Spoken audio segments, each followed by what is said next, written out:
ಹಾಸನ ವಿಧಾನ ಪರಿಷತ್ ಸದಸ್ಯ ಡಾಕ್ಟರ್ ಸೂರಜ್ ರೇವಣ್ಣ ಅವರ ಹುಟ್ಟು ಹಬ್ಬದ ಅಂಗವಾಗಿ ಸೂರಜ್ ರೇವಣ್ಣ ಅಭಿಮಾನಿಗಳ ವತಿಯಿಂದ ದ್ವಿಚಕ್ರ ವಾಹನ ಸವಾರರಿಗೆ ಚನ್ನರಾಯಪಟ್ಟಣದ ನವೋದಯ ವೃತ್ತದಲ್ಲಿ ಉಚಿತವಾಗಿ ಹೆಲ್ಮೆಟ್ ವಿತರಿಸುವ ಮೂಲಕ ವಾಹನ ಸವಾರರಿಗೆ ಸಂಚಾರಿ ನಿಯಮ ಪಾಲನೆಯ ಬಗ್ಗೆ ಅರಿವು ಮೂಡಿಸಿದರು. ಇದೇ ವೇಳೆ ಸಂಚಾರಿ ಪೊಲೀಸ್ ಠಾಣೆ PSI Charan, MLC doctor Suraj Revanna, JDS ಪಕ್ಷದ ಮುಖಂಡರು, ಸೂರಜ್ ರೇವಣ್ಣ ಅಭಿಮಾನಿಗಳ ಸಂಘದ ಪದಾಧಿಕಾರಿಗಳು ಇದೇ ವೇಳೆ ಉಪಸ್ಥಿತರಿದ್ದರು.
Suraj Revanna sports and cultural association ವತಿಯಿಂದ ಇವತ್ತು ಎಲ್ಲರೂ ಸೇರಿ ಇವತ್ತು ನಮ್ಮ ಯುವಕ ಮಿತ್ರರು ಈ ಒಂದು ಅದ್ದೂರಿ ಒಳ್ಳೆ ಹೆಲ್ಮೆಟ್ ವಿತರಣಾ ಕಾರ್ಯಕ್ರಮನ ನಮ್ಮ ರೋಡ್ ಸೇಫ್ಟಿ ವಿಷಯವಾಗಿ ಜಾಗೃತಿ ಮೂಡಿಸೋ ದೃಷ್ಟಿಯಲ್ಲಿ ಇವತ್ತು ನಮ್ಮ ಟ್ರಾಫಿಕ್ ಪೊಲೀಸ್ ಅವರು ಕೂಡ ದಿನ ಬೆಳಗಾದ್ರೆ ಹಿಡಿತಾ ಇರ್ತಾರೆ, ಅವ್ರು ಹೆಲ್ಮೆಟ್ ಹಾಕಿಲ್ಲ ಇವ್ರು ಹೆಲ್ಮೆಟ್ ಹಾಕಿಲ್ಲ ಅಂತ.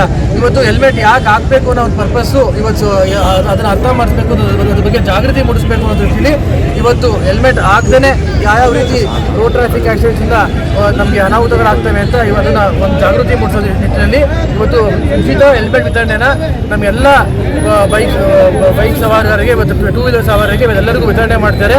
ಇದು ಭಾರಿ ಒಳ್ಳೆ ಕಾರ್ಯಕ್ರಮ. ಈ ರೀತಿಯ ಕಾರ್ಯಕ್ರಮ ಸಮಾಜಮುಖಿ ಕಾರ್ಯಕ್ರಮಗಳನ್ನ ಇನ್ನೂ ಹೆಚ್ಚು ರೀತಿ ಮಾಡಲಿ. ಅಲ್ಲಿ ಹೆಲ್ತ್ ಕ್ಯಾಂಪ್ ಕೂಡ ಮಾಡಿದ್ದಾರೆ, ಸಸಿ ವಿತರಣೆ ಕೂಡ ಮಾಡಿದ್ದಾರೆ. ನಮ್ಮ ಎನ್ವಿರಾನ್ಮೆಂಟ್ ಕೂಡ ಎಷ್ಟು ಮುಖ್ಯ. ನಾವಿದ್ರೆ ಎನ್ವಿರಾನ್ಮೆಂಟ್ ಇದ್ದರೆ ನಾವಿರ್ಬೋದು.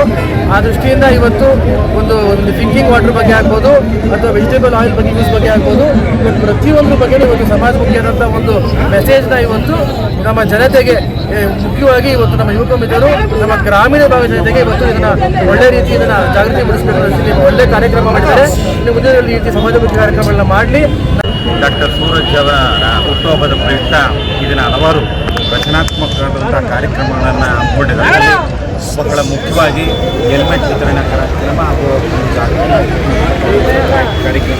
ಇದು ಬಹಳ ಇವತ್ತು ಸಮಾಜದಲ್ಲಿ ಅತ್ಯಂತ ಕಾರ್ಯಕ್ರಮ ಇದಾಗಿದೆ. ಹಲವಾರು ಸಂದರ್ಭದಲ್ಲಿ ನಾವು ಅಪಘಾತಗಳಾದಾಗ ಹೆಲ್ಮೆಟ್ ಇಲ್ಲದೆ ಸಾವಿರಾರು ಜನ ಇವತ್ತು ಸಾವಿಗೀಡಾಗ್ತಾ ಇರ್ತಕ್ಕಂಥದ್ದನ್ನು ನಾವು ಹೆಡ್ ಇಂಜುರಿ ಮುಖೇನ. ಆದ್ದರಿಂದ ಏಕೆಂದರೆ ಅವರು ಯುವಕರು ಇರ್ಬೋದು, ಅವರು ತಂದೆ ತಾಯಿಯಂದಿರು ಇರ್ಬೋದು, ಅಣ್ಣಂದಿರು ಇರ್ಬೋದು, ಇದು ಒಳಗಾದ ಇದಕ್ಕೆ ಈ ಒಂದು ಅಪಘಾತಕ್ಕೊಳಗಾಗಿ ಅವರು ಸಾವಿಗೀಡಾದಂಥ ಸಂದರ್ಭದಲ್ಲಿ ಆ ಕುಟುಂಬದ ಒಂದು ಜವಾಬ್ದಾರಿ ಅದು ನಿರ್ವಹಣೆಯನ್ನು ಮಾಡಲಿಕ್ಕೆ ತುಂಬ ಕಷ್ಟ ಆಗ್ತದೆ. ಹಾಗಾಗಿ ಇಂಥ ಒಂದು ಒಳ್ಳೆಯ ವಿನೂತನವಾದ ಕಾರ್ಯಕ್ರಮವನ್ನು ನಮ್ಮ ಕಲ್ಚರಲ್ ಸ್ಪೋರ್ಟ್ಸ್ ಅಸೋಸಿಯೇಷನ್ ಹಮ್ಮಿಕೊಂಡಿರ್ತಕ್ಕಂಥದ್ದು ತುಂಬ ಶ್ಲಾಘನೀಯವಾದದ್ದು. ಹಲವಾರು ಕಾರ್ಯಕ್ರಮಗಳಿಗೆ ಇವತ್ತು